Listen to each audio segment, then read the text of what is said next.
Hello and welcome to Byjus Exam Prep IAS. Before we start with our today's analysis, a quick gentle reminder. Byjus Exam Prep IAS on its Telegram channel has launched one of its initiatives called as Political Thinkers and Ideas. As part of this initiative, today's topic discussion would be John Locke. So please do subscribe to our channel on Telegram so that you get all the current affairs related updates. This topic of John Locke can be used in GS paper 2 polity. It can be used in your essay writing. It can also be used in optional as well. This includes political science, public administration, so on and so forth. Let's get started and look into the first article. The first article says, has the emissions deadline been extended?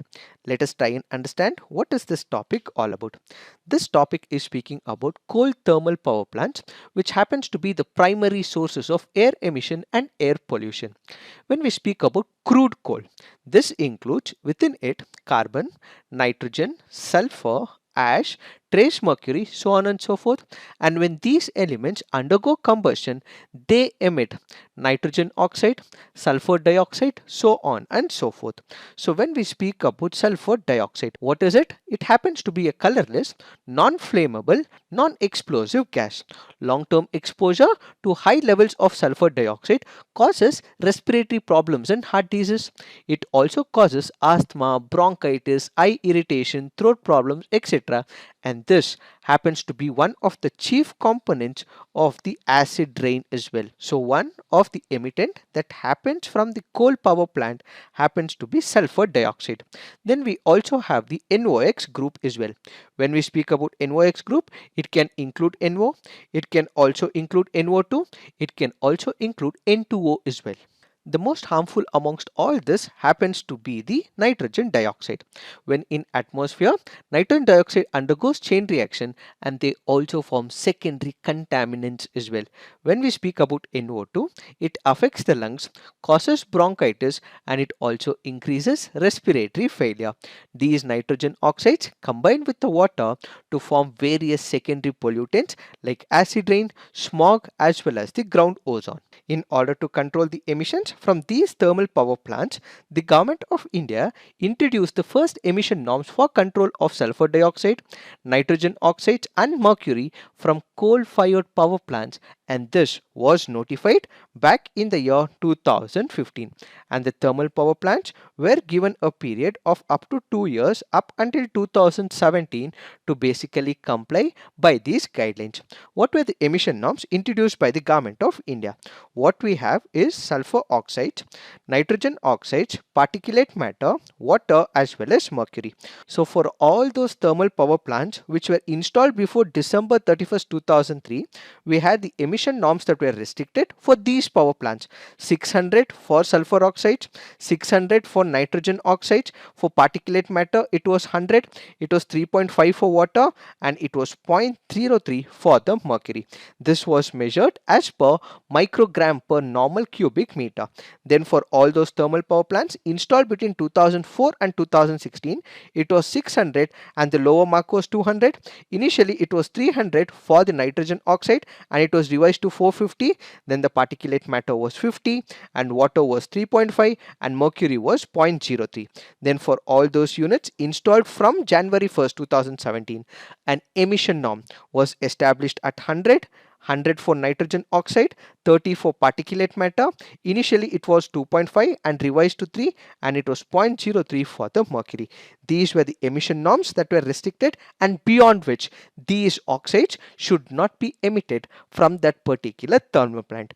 There was a deadline which was given, which was as much as 2017, but then this has been extended time after time, and for the third time what we have is the Ministry of Environment which has extended the timeline for the implementation and installation of the pollution control technologies.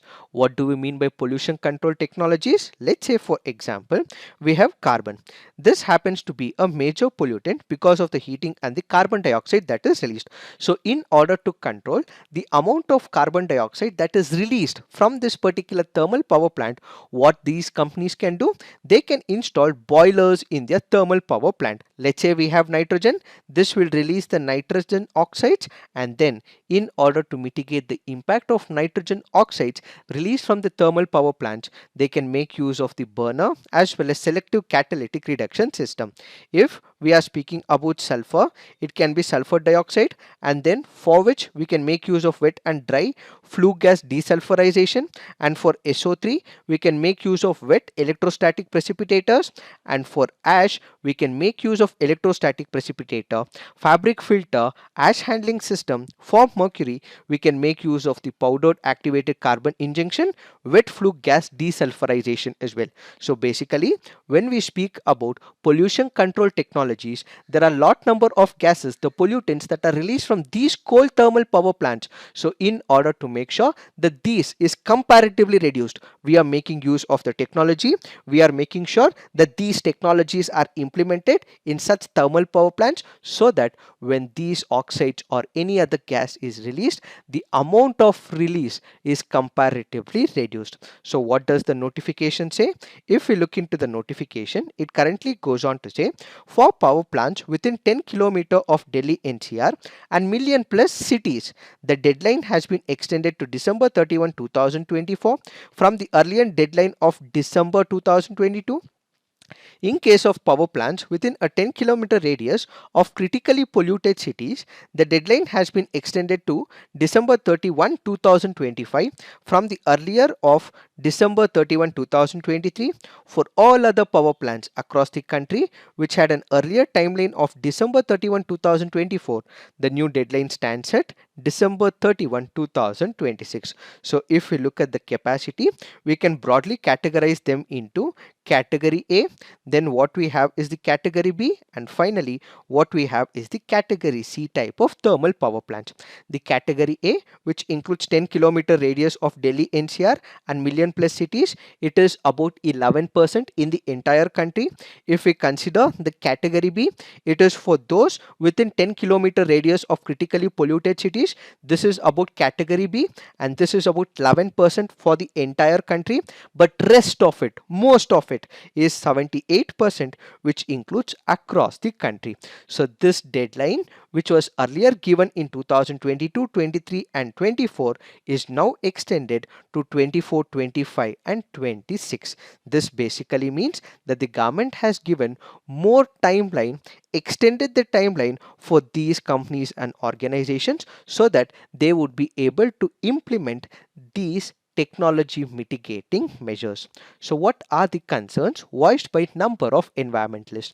Because this particular deadline has been increased. Ideally, if this deadline was met, what would have happened? The amount of emissions from the thermal power plants would have been reduced as well. All the health related issues would have also dropped as well. Environmental related concerns would also have dropped as well. But now, since this particular deadline is increased, the implementation timeline is also increased as well.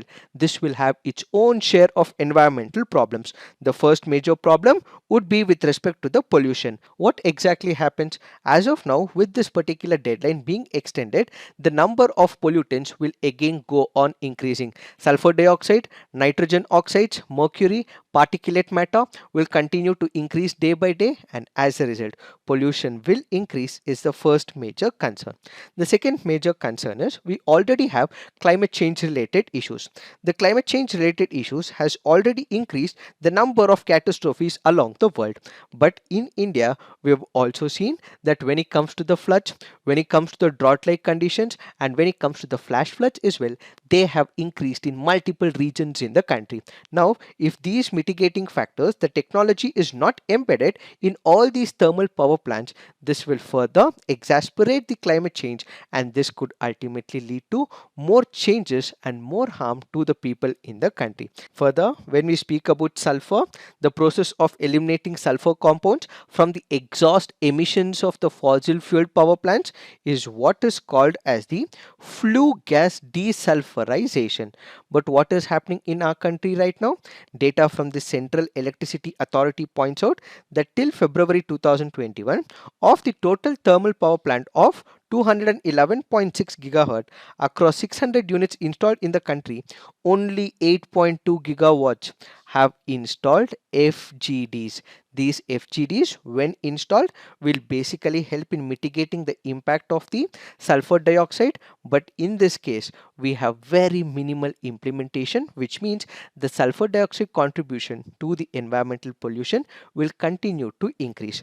Installation of FGDs is a time consuming process and takes a minimum of 36 to 42 months for commissioning from the date of award, and now since it is extended, these companies will further not think about it and we will have other respiratory related problems. Data by CEA till February 2021 shows bids for installation of FGDs have been awarded to power plants generating 85.7 gigawatts. Environmentalists argue that going by the pace at which bids are being awarded for FGDs installation, a majority of power plants are most likely to miss the new deadline as well.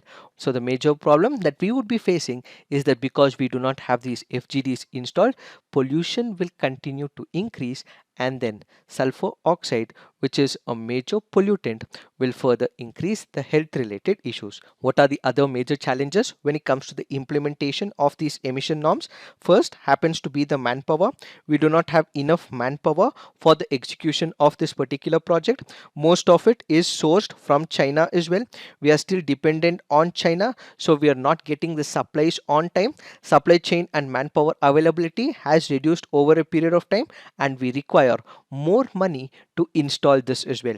There was also a study which went on to say that if we have to implement all these technologies into the thermal power plants, we may have to spend as much as 730 to 860 billion rupees to install the technology to control all the toxic emissions of sulfur oxides, nitrogen oxides, particulate matter, so on and so forth. So this article currently goes on to say that if we have to follow the emission norms net zero emission target by the year 2070, we have to expedite this process and we should not be extending this timeline, is what is this article all about. So it is requesting the government of India to make sure that these environmental norms are strictly followed and the deadline on the extension is further not extended. It is this that we have to understand with respect to this article. Now let's look into the next article. This article says PM Modi unveils policy for logistics. Let us try and understand what is this article all about.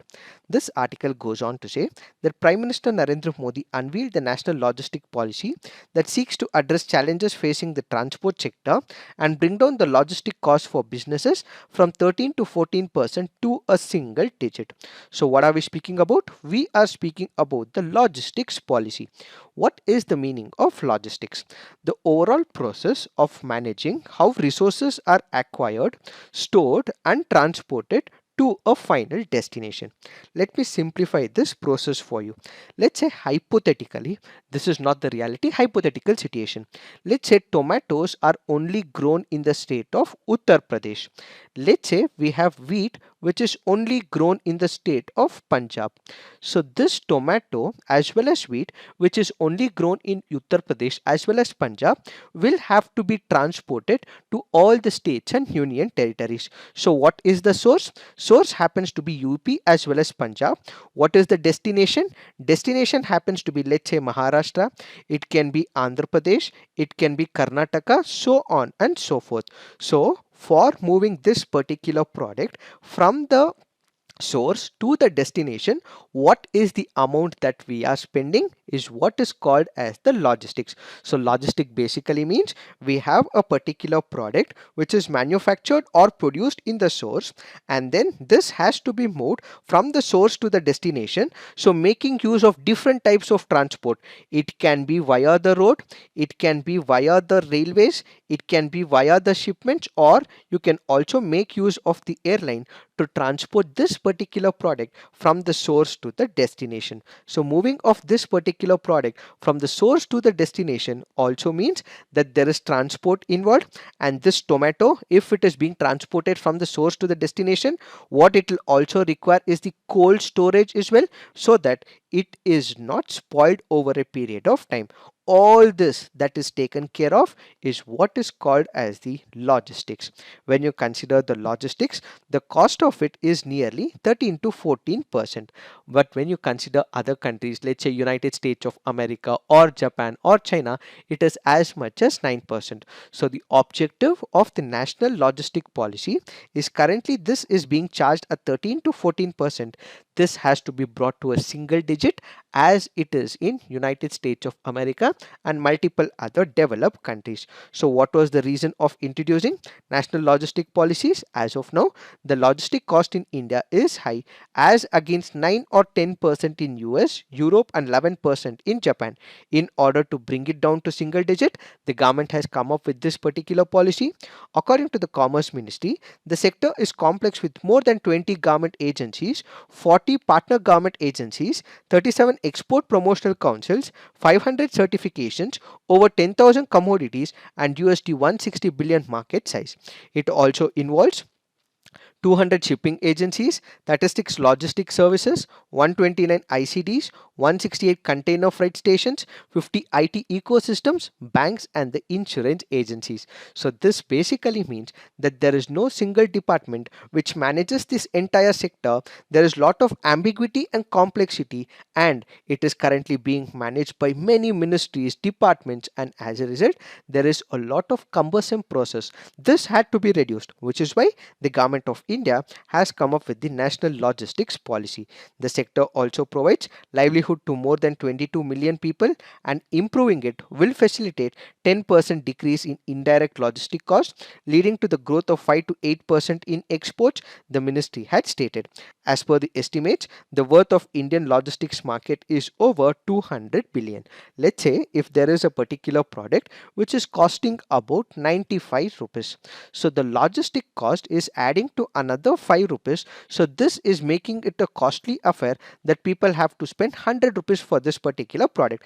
If we are able to reduce the logistic cost, whatever the product cost is, if it is costing 95, it may fall to about 98, saving about 2 rupees. So if this 2 rupees is saved, imagine huge amount of tons of this particular product being transported from one area to another area. This will help in saving a lot of cost as well. This will help in increasing the efficiency as well, and at the same time we would also be able to make a lot of exports to some other country. So as a result, what will happen? It will increase the efficiency. This will also bring in more money to our coffers, and ultimately most of it will be settled. In order to make sure that all this is taken into picture, we have the government of India which has come up with national logistics policy. What are the highlights of the national logistics policy? First, what we will have is the integration of digital system. What is this integration of digital system? As of now, as we discussed, there are multiple ministries, there are multiple departments, there is a lot of cumbersome process, there is a lot of gray area and ambiguity. This has meant that multiple departments are taking care of the logistics. So now what we will have is an integration of the digital system. What is this integration? As of now, each ministry had its own digital system, but now what we will have is a single unique digital system where it will be integrated. So different departments which are like the road, transport, railway, customs, aviation, foreign trade and commerce ministry, all of which will have a single digital system. So all these departments have their own digital data which will now be integrated under IDS. So it will integrate data from several ministerial departments to smooth cargo movement. The second happens to be Unified Logistics Interface Platform. What is it? This will basically bring all the digital services related to the transportation sector into a single portal, freeing the exporters from a host of very long and cumbersome process. So this will display all modes of transport available to facilitate to the cargo movement. Then we have the ease of logistics, which will simplify process for the logistic businesses. What exactly will happen? This has been launched basically to make sure that the industrial associations can take up all their issues pertaining to the operations and performance with the government. Under this, there will be simplification of the rules. This is expected to simplify the basic businesses as well, and in case they have any issues whatsoever, the industrial bodies, organizations, they can directly take it up with the government. So this will ease the logistic issues. Then what we have is a system improvement group. This system will be used to monitor all logistic related projects regularly, and it will facilitate the removal of any hurdle. And we will also have an empowered group of secretaries. They are constituted under the PM Gati Shakti, and they would monitor and review the implementation of this particular policy. So officers from ministries will monitor all logistic projects regularly to remove bottlenecks in a time bound manner. Then there will be focus on skilling as well. Attention will be given to skilling. Generating employment will also be a key focus area, and there will also be a handbook as well, which will aim to standardize warehouses of physical assets. So basically what we will have is a multi-step process which will be taken up by the government of India to reduce the logistics cost in India. So reduced logistic cost and increased logistic efficiency will energize the entire economy across multiple sectors and take us way too closer to becoming a global manufacturing powerhouse, is what is this article all about. Now let's look into the next article. This article says, will the future of Commonwealth change? Let us try and understand what is this article all about. This article here is speaking about Commonwealth. When we speak about Commonwealth, Commonwealth of Nations is a group of 56 countries comprised mostly of former British colonies. So what is this Commonwealth? Those countries which are earlier under the rule of the British Empire, these countries after they gain independence form together what is called as the Commonwealth. While members of the Commonwealth are predominantly located in Africa, Americas, Asia and the Pacific, with many of them are the emerging economies. There are also European members which include Cyprus, Malta as well as United Kingdom. The developed nations of the Commonwealth are Australia, Canada as well as the New Zealand. When we speak about Commonwealth, the states involved to agree that they have a common set of values and ideals, acknowledge that they have a history behind them, that all these countries were once under the control of the British Empire. So the Commonwealth was established back in the year 1949, and from the preliminary examination, remember, it was established because of the London Declaration. This can be very important from the preliminary examination point of view. So Commonwealth was established in 1949 with the London Declaration. This Commonwealth has the principles of peace, democracy and egalitarianism, and the group central institution happens to be the Commonwealth Secretariat. This body basically organizes multiple meetings with all the member states and offers advice on implementing the policy among many other things. The Commonwealth consists of two types. One is what is called as the Republic, the other is what is called as the realms. What do we understand by Republic? Let's say for example, India is a republic. India is part of Commonwealth, but India is a republic. What do we mean by republic? Do we have a monarchy? No, we have an elected representatives who happens to be the head of the state. So the president is the republic example. He is elected, she is elected by the elected representatives. So republic basically means that we have the head of the state who is elected. Then what we have is the realms. A Commonwealth realm is a country which has the Queen as its monarch. There are about 14 Commonwealth realms in addition to the United Kingdom.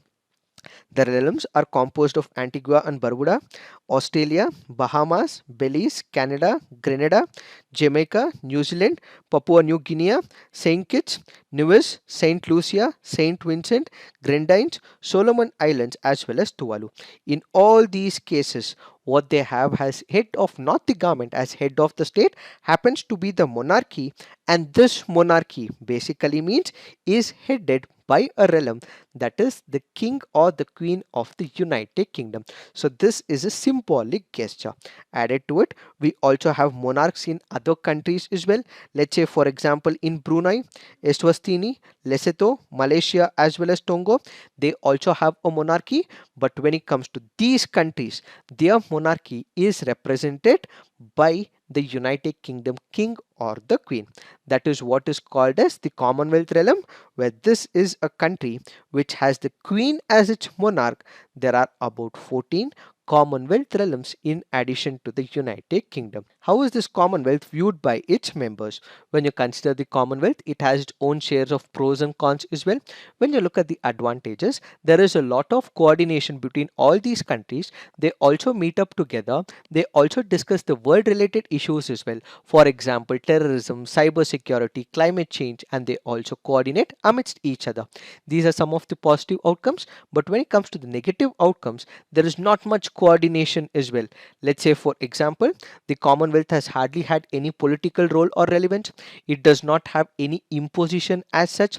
It is just an anomalous club which devotes most of its existence to only speaking as well.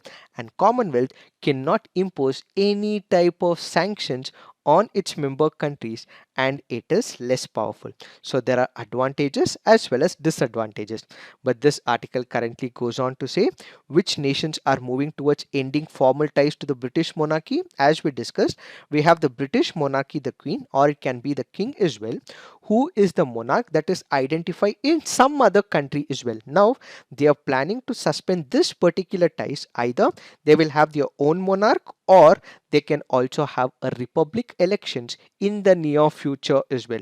The debate in some of the Commonwealth realms, including Australia, has led to popular movements to reposition the country in the question of republic.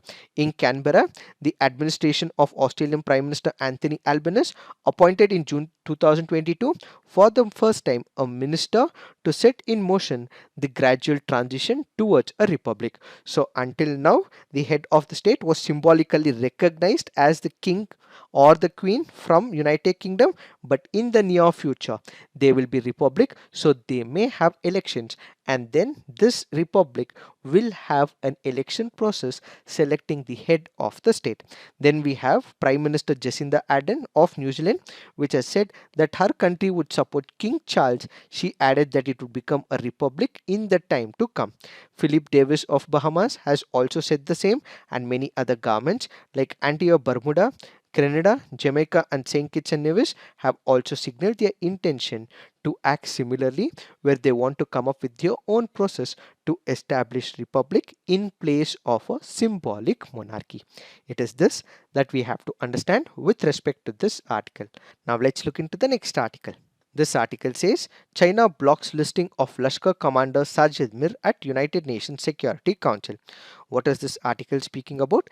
China has blocked a joint India-US attempt to add Lashkar-e-Taiba's commander Sajid Mir on the UN Security Council's 1267 list. He happens to be a Pakistan-based terrorist who is wanted for 26/11 Mumbai terror attacks as well as attacks in US and Denmark. Sajid Mir is India's UAPA most wanted list and US FBI's most wanted list. In 27/11 attacks, Mir was identified as having recruited, trained the attackers including Ajmal Kasab. Sajid Mir is presently in Pakistan jail after being convicted of terror financing. So what has China done? Basically, if a particular person has to be sanctioned under this particular list, then it will require consensus, but China with its veto power is not allowing this time.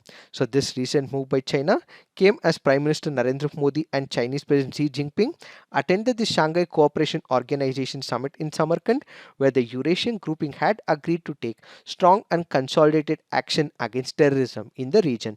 This clearly points out the double standards of China. It speaks one thing on one of the platforms, but it fails to implement the same thing. In SEO, they spoke about coordinated plan to bring an end to terrorism, but in this particular case, they have prevented the blocking or making sure that this particular person is brought under 1267 list. In June 2022, China blocked a joint proposal by India and USA to designate Pakistan-based top elite militant Abdul Rahman Makki as a global terrorist under UN Sanctions Committee. China also blocked the listing of Pakistan-based Jaish-e-Mohammed leader Abdul Rauf Azhar as a global terrorist at the United Nations Security Council in August 2022. And whenever a person is sanctioned under UNSC 1267 committee, what would happen? His assets would be frozen, he would be enforced with a travel ban, and then he would be cut off with access to weapons and related materials. Since he is not bought under this person may continue to have access to all these assets. It is this that we have to understand with respect to this article. Now let's look into the mains practice questions. Extending the deadline for installing pollution control technologies in the country's thermal power plants may further aggravate pollution. Examine. India's logistics sector has remained fragmented and unregulated despite its centrality to economic growth.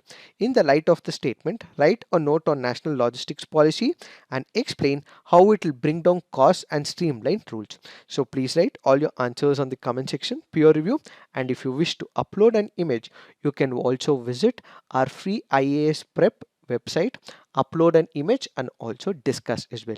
So this is it for today. Thank you for watching. All the best.